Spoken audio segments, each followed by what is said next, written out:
Walton smart fridge presents TVS ইনসাইডে আপনাদের সবাইকে স্বাগত জানাচ্ছি। আমি আবুল কাশেম।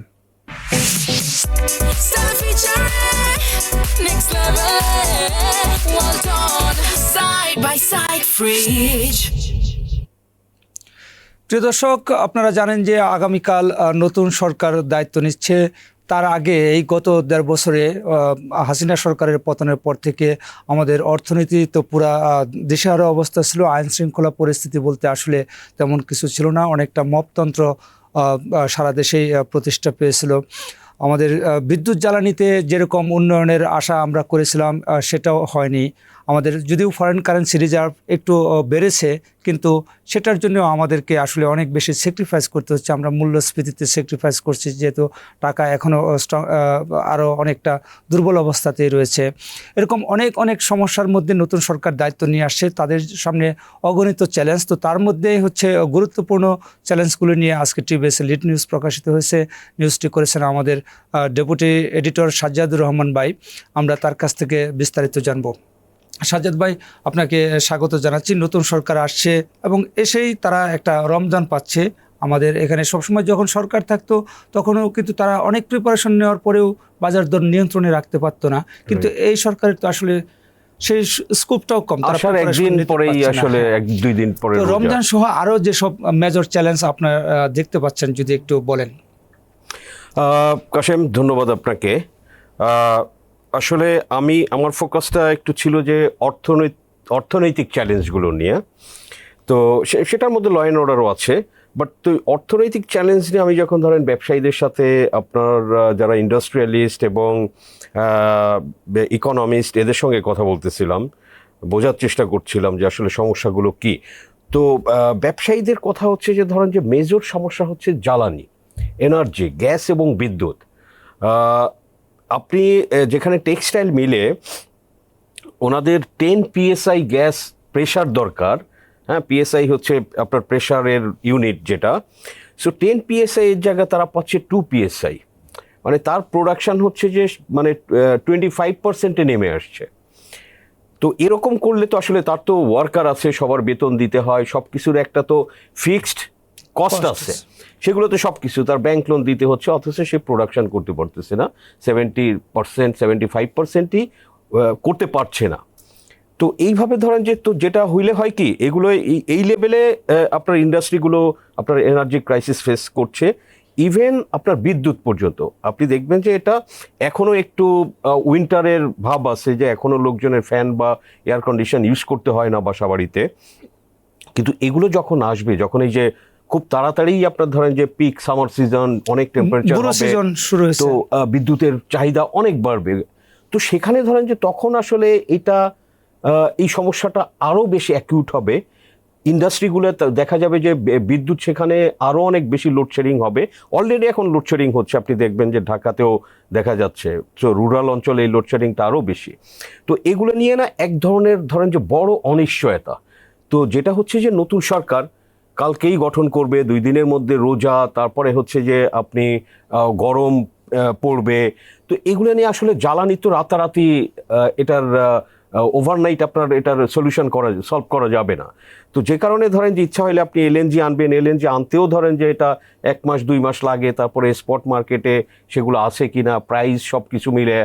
তো এগুলো ধরেন যে এই চ্যালেঞ্জটা আপনার যেটা ব্যবসায়ীরা বলছে যে এটা হচ্ছে যে নাম্বার 1 চ্যালেঞ্জ। একজন ব্যবসায়ী তো বলছেন যে আমাদের আসলে জ্বালানি দেন, তো জ্বালানি দিলেই পুরো অর্থনীতিটাই আপনি মানে ল্যান্ডস্কেপ চেঞ্জ হয়ে যাবে।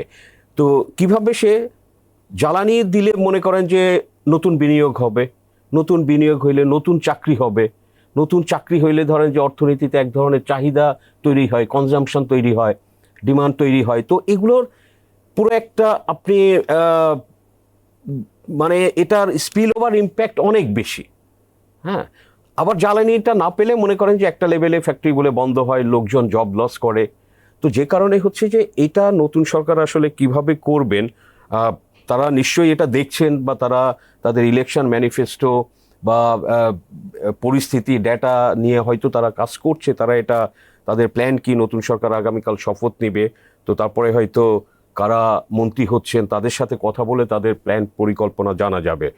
বাট তো এর বাইরে ধরেন যে জ্বালানির বাইরে আরও অনেক সমস্যা আছে। আপনি ধরেন যে ইনভেস্টমেন্ট, গ্রোথ ড্রাইভার যেগুলো আমাদের ইকোনমির, মনে করেন যে প্রাইভেট ইনভেস্টমেন্ট আমাদের জিডিপির একসময় 24% ছিল, সেটা কিন্তু এখন 22% নেমে আসছে। সো এটা খুবই আনএক্সপেক্টেড, এবং ধরেন যে আসলে আমাদের পরিকল্পনা ছিল এখন সেটা 30 মতো যাওয়ার কথা, সেটা এখন 22%-এ। সো তার মানে বিনিয়োগ এত কম হচ্ছে, যেখানে আমাদের আসলে মানে অনেকে বলে যে 20 কোটি লোক, হ্যাঁ, তো 18 কোটি লোক, এরকম একটা লোকের মনে করেন যে প্রাইভেট সেক্টরেই তো এমপ্লয়মেন্টটা হচ্ছে যে আপনার 90%, সরকারিতে হয়তো ম্যাক্সিমাম 10% জব। তো সেখানে আপনি ধরেন যে এই লোকজনগুলোর তো চাকরি হবে না।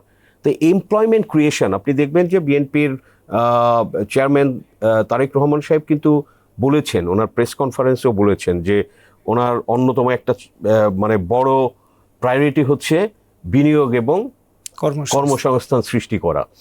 তো সেটাও ধরেন যে আসলে মানে আসলেই যে ওভারনাইট সব কিছু হবে, বিনিয়োগ করবে, বিকজ বিনিয়োগে আসলে আপনি জানেন যে ব্যাংকিং সেক্টরের একটা সরাসরি ইনভলভমেন্ট আছে।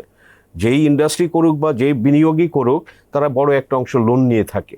তো সেখানে ধরেন যে ব্যাংকিং সেক্টরের আমরা তো দেখছি যে কয়েকটা ব্যাংক হাতে গোনা ছাড়া কিন্তু সবার আসলে ওই ক্যাপাসিটিটাও অনেক কমে গিয়েছে, তাদের এনপিএল অনেক বেশি, অনেক ব্যাংকের 30, 40, 50% এনপিএল।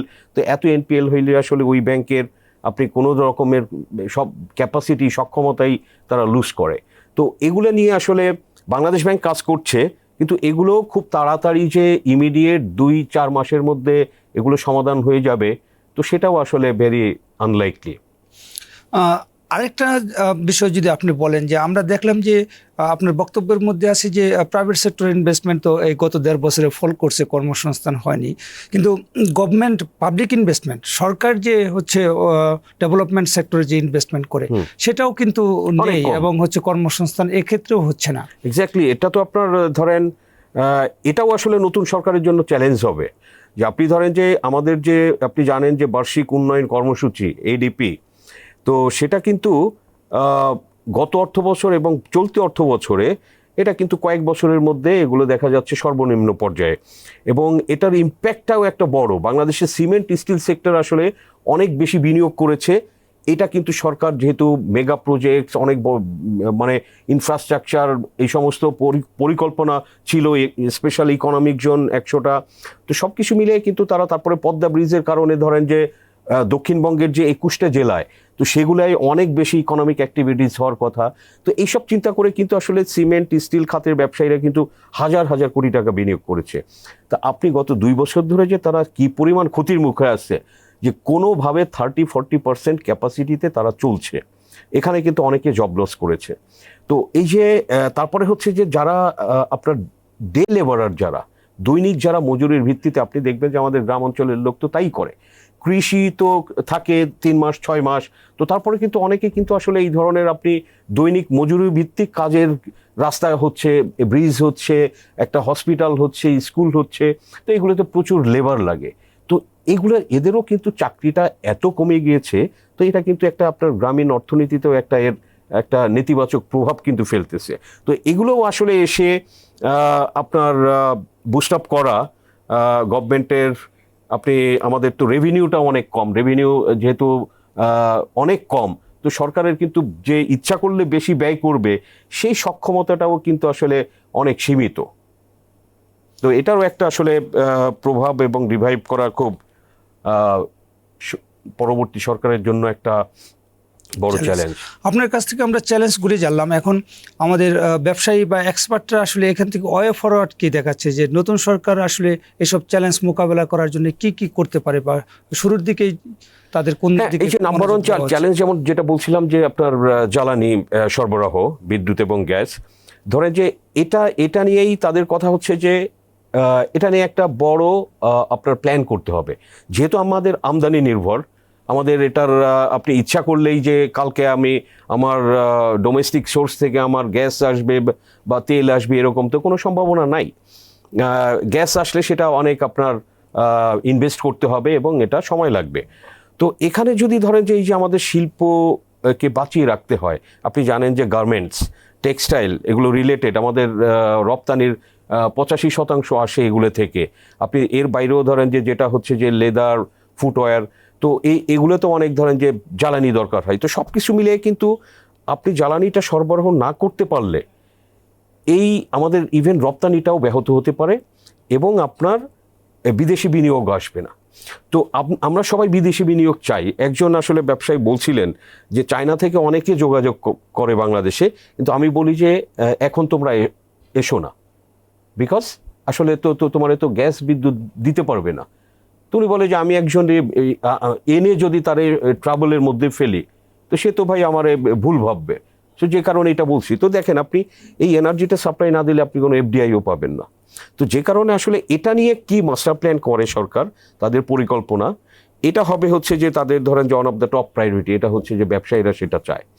আপনি অর্থনীতিবিদরা বলে যে মনে করেন যে ম্যাক্রো ইকোনমিক যে স্ট্যাবিলিটি, এই যে বিনিয়োগ কমে যাওয়া, আপনি উচ্চ মূল্যস্ফীতি দেখেন যে অলমোস্ট এটা কিন্তু 3 ইয়ার্স ধরেই আমাদের একটা বড় ডাবল ডিজিট ছিল, এখনও 8.5-9% মতো মূল্যস্ফীতি আছে। এটা আমাদের যে ওয়েজ গ্রোথ সেটা থেকে কিন্তু এখনও মূল্যস্ফীতি অনেক বেশি। সো আলটিমেটলি কিন্তু মানুষের দেখা যাচ্ছে যে ইনকামটা নেগেটিভ হয়ে যাচ্ছে। তো এই যে ইনফ্লেশন কন্ট্রোল করা, সেটাও একটা এই সরকারের জন্য বড় প্রায়োরিটি হবে। একই সাথে এই যে বিনিয়োগটা আপনার যাতে আসলে বিদেশি না হোক, দেশি বিনিয়োগটা যদি হয়। কারণ আপনি জানেন যে গত 1.5 বছর স্পেশালি কেউ তো বিনিয়োগ তো না, অনেক ফ্যাক্টরি বন্ধ হয়েছে বিভিন্ন কারণে, রাজনৈতিক কারণও আছে। তো এগুলোর কিন্তু আসলে এগুলোরে আবার কিভাবে রিভাইভ করা যায়, তো সেটাও ধরেন যে এক ধরনের এই সরকারের, তারা বলে যে এগুলো নিয়ে ওই নতুন সরকার, একটা রাজনৈতিক সরকার, এতদিন তো যেহেতু একটা অন্তর্বর্তীকালীন নন পলিটিক্যাল সরকার ছিল, তারা হয়তো অনেক কিছু করতে পারেনি। তো এগুলো হবে। আপনি আরও যেটা প্রায়োরিটি, আপনি ধরেন যে একটা সরকার তো চলতে হবে ইফেক্টিভলি। যদি সরকার ব্যুরোক্রেসি ফাংশন না করে, তো ব্যুরোক্রেসিটাও আপনি দেখবেন যে শেখ হাসিনার রেজিমে এক ধরনের ছিল, একটা ব্যুরোক্রেসির আমরা অনেক স্ট্রং দেখেছি। সেটা আবার তারা আবার অনেক বেশি পাওয়ারও অ্যাবিউজ করেছে, which is not good. Bureaucracy এটা আসলে যে আপনার প্রজাতন্ত্রের তারা আসলে কর্মচারী, এবং এখানে যে সেবামূলক যে অ্যাটিটিউডটা সেটা কিন্তু ছিল না। এবং গত 1.5 বছরে যেটা হয়েছে যে ব্যুরোক্রেসিও আসলে এক ধরনের আপনি ভয়ের মধ্যে, এবং তারা আসলে ওইভাবে আমরা যেটা শুনেছি যে ওইভাবে কাজও সেরকম হয়নি।